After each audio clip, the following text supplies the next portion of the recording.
Бисмиллахир-рахманир-рахим. Алла Таалага чексиз мактоолор болсун. Жана акыркы пайгамбарыбыз Мухаммад Мустафа саллаллаху алейхи вассаламга Алланын саламы жана салаваттары болсун. Ассаламу алейкум урматтуу мусулман бир туугандар. Бир күнү Азирети Умар сахабалар менен чогуу мечитте отурганда эки агайыны атасын таш менен уруп өлтүрүп койгондукта айыптап, өч алуу үчүн бир жигитти алып келишти. Маселенин чоо жайын сураган Азирети Умарга окуяны жигит баяндап берди. Атабыз жакында эле дүйнөдөн өттү. Энелерим жетим калды. Атам өлөөрдөн алдын Мадинадан алысыраак жерде бирөө кайтарып жаткан мал мүлкүмдү сен адилеттүүлүк менен бөлүштүрүп бер. Менден кийин бирөөнүн колун карап калбагыла деп осуят кылган эле. Эми ошол мүлктү атамдын жетимдерине бөлүштүрүп берүү үчүн төөгө минип жолго чыктым. Бир жерге токтоп дем алып олтурган элем, кокусунан төбө бошонуп, бир кишинин багына кашагасын бузуп кирип кетти. Ал киши ачууланып чыкты да, бир ташты алып атты эле төбө жыгылып өлүп калды. Ачуум келип ыргыткан ташын өзүн аттым эле, ал киши өлүп калды. Ошентип анын уулдары мени сизге алып келишти, деди. Азирети Умар өлгөн кишинин уулдарынан: "Эми эмне каалайсыңар бул жигиттен? Кунун аласыңарбы? Же өч аласыңарбы?" деди. Алар: "Биз атабыздын өчүн алып, бул кишини да ошондой кылып өлтүрүп берүүңүздү талап кылабыз" дешти. Жигит айтты: "О момундар падышасы, мага 3 күн убакыт бериңиз. Алардын менден башка агасы жок. Атамдын осуятын аткарып, мал мүлкүн балдарына тең бөлүштүрүп берейин" деди. "Сени качып кетпейт деп ким кепилдик берет? Кимди өз ордуңа коюп кетесиң?" деди Умар радыйаллаху анху. Көзүнө жарк эте түшкөн аппак кийимдеги узун бойлуу бир сахабанын колунан кармап: "Биринчиден мен бул жерге ыйманымды коюп кетемин. Жана мына бул адам мага иншалла кепил болот" деди. Ал пайгамбарыбызды өтө катты жакшы көргөн сахабалардын бири Абу Зар Гыффари эле. Умар таң калып Абу Зарга карады. Абу Зар: "Ушул жигитке кепил болом" деди. "Бул сен тааныбаган адам качып кетсе, ордуна сенин башың кетээрин билесиңби? Ошону ойлондуңбу?" деди Абу Зарга. Абу Зар айтты: "Ойлондум" деди. Жигитке 3 күн убакыт берилди. Арадан 3 күн өттү. Өлгөн атасынын өчүн алуу үчүн 2 уул келишти. Абу Зар да чакырылды. Бирок жигит белгиленген мөөнөттөн кечигип жатты. Умар радыйаллаху анху: "О Абу Зар, эмне кылып койдуң?" дээр эле. Ошол убакта алыстан жүгүрүп кайра жыгылып келе жаткан караан көрүндү. Тердеген, чарчаган караан жакындап калганда Азирети Умар айтты: "Куш келипсиң, о өлүмүнө шашып келүүчү жигит. Жүгүрүп шашып келүүңдүн себеби эмне?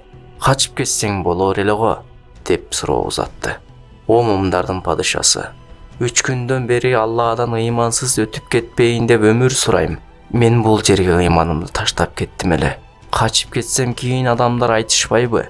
Пайгамбар өткөнүнө көп болбой жатып, мусулмандар убадасына турбай калган экен" деп. Азирети Умар Абу Зардан сурады: "Эмне үчүн сен өзүң тааныбаган адамга кепилдикке өттүң?"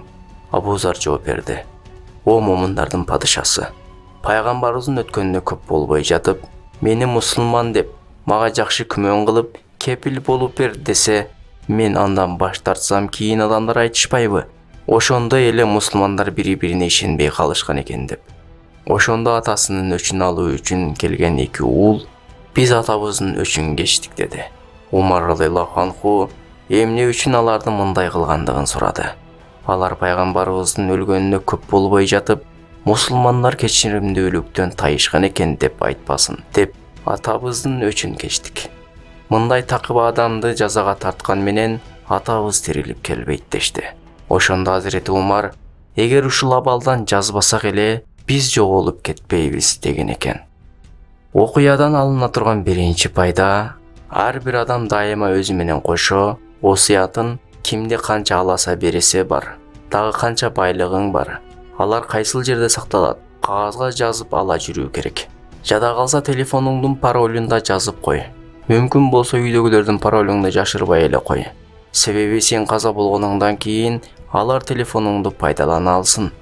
Экинчи пайдасы: адам ачуу калтырбоо керек. Ачуунун үстүндө ар түрдүү жаман иштер болот. Өтө катуу ачууланган учурда жиндер кирип кетүү коркунучу да бар. Үчүнчү пайдасы. Шариатта ким кимди кантип өлтүргөн болсо, өзүн да дал ошентип өлтүрүү керек болот. Ошондо тигинин тарткан азабын бул да тартып көрөт. А бирок жакындары кечирип жиберсе, ал андан дагы жакшы. Негизи мыйзамда өлүм жазасы деген болушу керек. Канчалган адамдардын канын ичкен адамды мынча жылга деп камап коет. Анысы 1 жылдан кийин ооруп калды деген шылтоо менен үй камагына чыгарышат. Кийин кутулуп, дагы башка бирөөнүн өлүмүнө себепчи болот.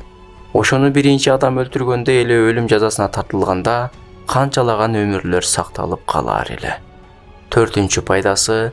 Мусулман адам дайыма такыба болуу керек. Берген убадасына туруу керек. Окуядагы жигит өлөөрүн билсе дагы убадасында туруп такыбалык кылып кайтып келди. Мына ушул такыбалыгы себептүү Алла Таала ага жакшылык берди. Сен кандай учур болсо да Кудайдан коркуу жолун тандай берсең, Кудай Таала сөзсүз сага жардам берет. Такыбалык кылып утулуп калган адам эч бир тарыхта катталган эмес. Алла Таала Куранда ыйман келтиргендерге жана такыбалык кылгандарга жардам бердик дейт. Фуссилат сүрөсү 18-аят. Такыба болууга аракет кылалы. Ассаламу алейкум рахматуллах ва баракатух.